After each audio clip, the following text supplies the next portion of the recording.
Okay, guys, I said I wasn't going to do any more instructional videos, but I got to do this one. You remember several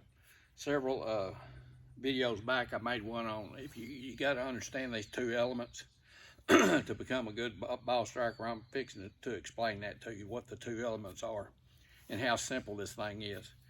And once you understand it, you'll see that the break is already in there, and the cross lateral squeeze is in there. It's a complete package. Okay, and I don't like to talk about anatomy too much, but I'm going to. Okay, and what I'm going to discuss is, well, first of all, how'd y'all like the football games this weekend? Welcome to the SEC, Oklahoma. Welcome to the SEC, Texas. Alabama, I guess you're out of the SEC. But anyway, the old worm turns sooner or later, doesn't it? Just takes a while. Okay, let me explain the two elements. You got to understand that we have three. We swing, we move in three dimensions. Okay, the planes of the body are the sagittal plane, which separates the right from the left.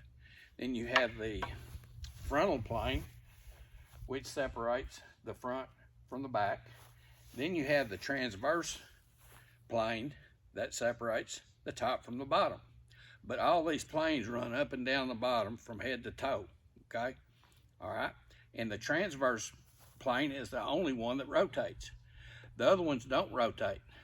There's no rotation in the other planes that are in the sagittal plane or the frontal plane. Where the movement comes from is from the transverse. Whatever you're doing in your transverse plane, that's what is happening. I mean, if you go like this, you see where everything goes, or if you go down like this and like this, and that's why I've always said you need to be pretty much level. Okay, all right. Now, what's happening then is this. If I've got a sagittal plane and I'm bent over here like this, and this is my sagittal plane, that's what it looks like. Okay, and I've got my frontal plane, it's like this now. So if you just stand them up here straight, you got a 90 degree, you see? Okay, so I'm standing up here, and this one's out here. I've got my sagittal plane is pretty much straight. Then I've got my frontal and my frontal plane, which is my front, my back, there. Pretty much 90 degrees, that setup, okay? And what we're trying to do, guys, is to take our sagittal plane and we need to rotate it, and it will rotate, okay? It'll rotate to as far as you need to go is 45 degrees. If you go any farther than that or any less than that, you're screwed up. It's got to go 45 degrees. 45 degrees to what? To the target line, okay? That's what I meant by that. It's got to be 45 degrees from the target line. So I'm right here, and then I'll just move it this way. Now then, I'm 45 degrees this way to the target line, not this way. If I was like this, I'd be 45 degrees, but I don't want that. I want my sagittal plane being over here, and this at 45 running this way. Well, if I'm 45 at this way with my sagittal, that means this is still on a 90, okay? Now, if we had hinges on our right and the left side, all we'd have to do is unhinge right here at the sagittal plane where the sagittal and the frontal plane meet, and it just come around like this, all right? And then it'd be right back at the 90.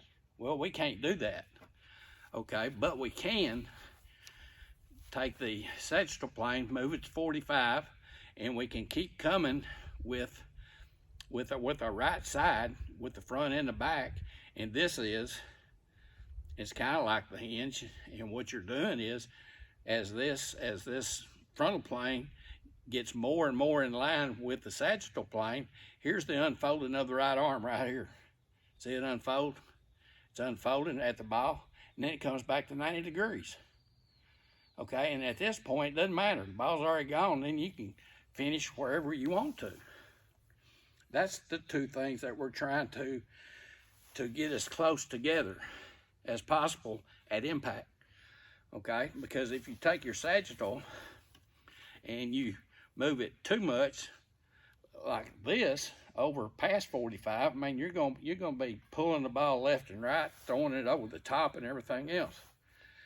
But do you see what I'm talking about? And that's just a rough explanation of what I want you to kind of understand.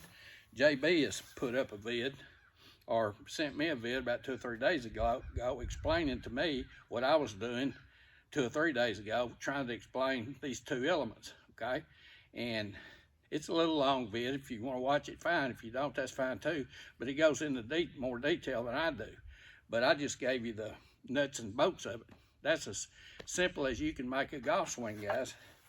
I mean, all you got to do, it doesn't matter about your backswing. You'll just take it back and say, okay, I'm going to take my sagittal plane, which is right here, and I'm just going to stop it at 45. Just stop it. Don't keep coming. Just stop it at 45. But don't let it stop back here, or you'll do this. You'll flip. Just whoop, and your right arm will extend. Your right frontal plane will come around the front of you, and the back of you will come around right into impact. That's the golf swing. That's about as simple as you can make it, okay? So anyway, hope that helped. Y'all take a look at his video at the bottom. There's my new cat. Found him over here in one of these new houses that they're building. He was starving to death, so I brought him home. He's getting fat now. I took him to the vet. He's doing fine. Going to go to Arkansas this next weekend. We're going to watch Arkansas State play Troy on Saturday. I think it's going to be on ESPN Plus. And I'm going to, the night before that, I'm going to go to the high school game there in Newport, Arkansas, and watch the Greyhounds play. I think they're playing, Walnut Ridge. And I'm going to watch them play. And I played for them in 1968, and we were the first team that ever went undefeated for Newport, Arkansas. So going to have a full weekend of football. Hope that helped, guys. Talk to you guys later. Bye.